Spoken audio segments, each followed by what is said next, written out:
लग्न सराईच्या या दुसऱ्या भागात आपण जाणून घेतलं केवनातल्या आईच्या हातच्या जेवणाची आणि ओलाव्याची गोष्ट. आता आपण उलगडणार आहोत अंतरपाटामागचं ते गुपित. अहो, लग्नात ती मंगलाष्टका चालू असताना मधला पडदा काढायची आपण किती वाट बघतो ना.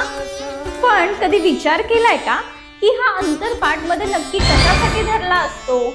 सोप्या भाषेत सांगायचं झालं तर नवरा आणि नवरी या दोघांचं लग्नाआधीचं स्वतंत्र आयुष्य आणि लग्नानंतरचं एकत्र आयुष्य यामधली ही एक सीमा आहे.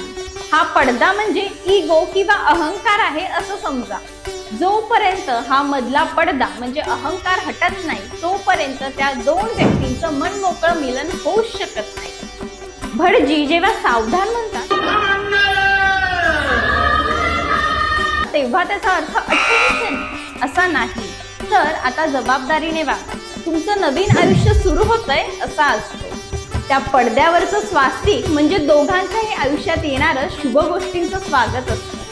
म्हणून तो अंतरपाट खाली झाला की जो आनंद होतो तो आनंद आयुष्यभर टिकवायचा असतो. पुढच्या भागात पाहूया सासरी सोबत जाणारा एक छोटासा सखा.